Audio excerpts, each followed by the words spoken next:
Well, hey folks, how y'all doing? And oh man, in the land of grills, let's cook on a portable pellet grill tonight. How about the Zgrills?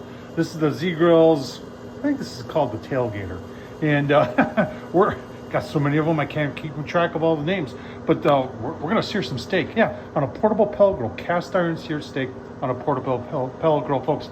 Looking forward to it. I'll show you some of the features of this as we get going here, but let's get it fired. All right, let's take a close look at the Tailgater from Zgrills, folks. I had a coworker just ask me, what do you really like about this grill? And obviously there's a lot of things going on here. The controllers from Zgrills are phenomenal controllers, folks, and it's hard to do on a smaller pellet grill. They all have a tendency to overshoot a little bit at first, but then they dial themselves back in, and that's what this one does. But there are a couple things that, in my opinion, makes this different from others, and one of them is the grease tray. And I really like this design of the grease tray in that it takes the grease out the back, and it's also,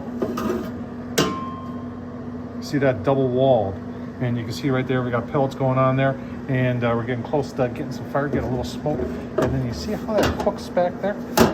Let's show you how that works. There's your probe right there. Here's your hopper right here. Your pellets in there. So you can do low and slow on this thing, and got good grease management right out the back. I like that. A lot of the smaller pellet grills don't have this.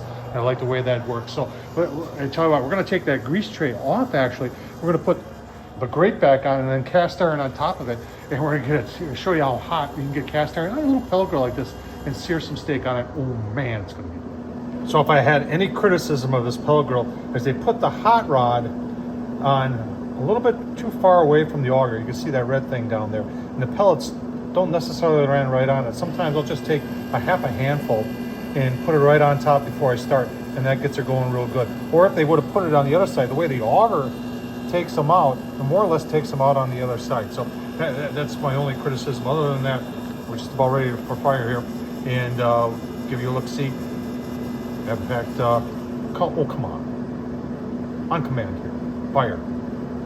I'll give you a look-see once it's fired. All right, there we go. There's fire. And there's our cast iron grate we're going to put on top. All right, so if you're wondering where I get that cast iron griddle from, I got this on Amazon, Grill Pro, and you can see the size right there, 13.25 by 9.5. That fits a lot of these smaller pellet grills. And I just leave the grill grate on and put this right on top of it. And it is flat on one side, and it is ribbed on the other side. This thing's been around for a long time. The original one I got from Home Depot, and for a couple of years I couldn't find them. Then all of a sudden one day it popped up on Amazon, and I'll tell you what, it works very nice, and it don't cost that much. Right, just because it's a small pellet grill doesn't mean they can't get hot. Small pellet grills go hot. I've got it set at high, which is 450. You can see it's been like 5 minutes since we had fire. Put it up the high, which is 450.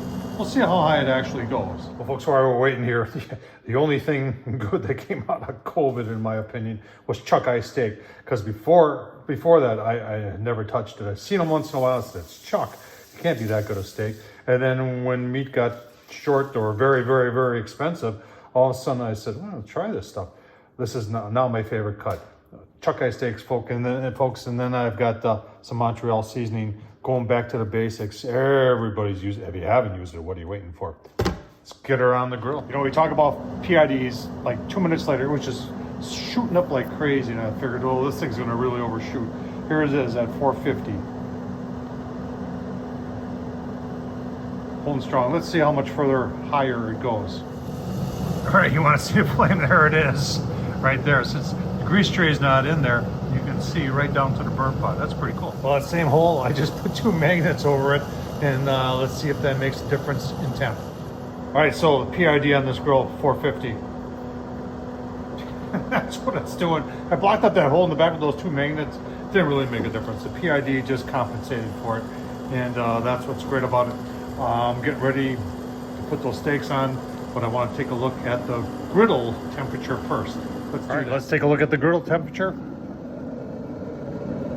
Got the flame going right at it, so it should be good and hot.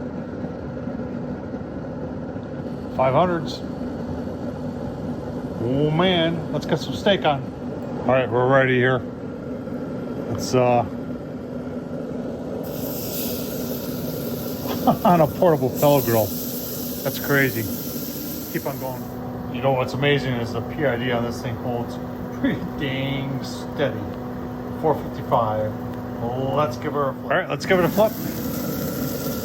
Cast iron steak. A little pellet grill.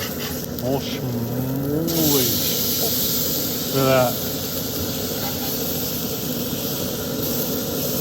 3 minutes. Keep on going. Give you a look-see. All right, another 3 minutes. Let's take a look-see.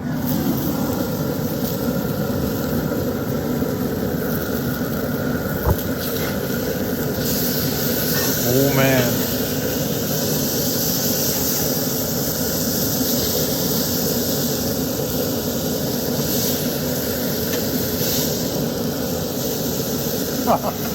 Are you getting hungry? I am. Give it like 2 more minutes. Give you a look-see. All right, let's take a look-see here. We've got chuck eye steak.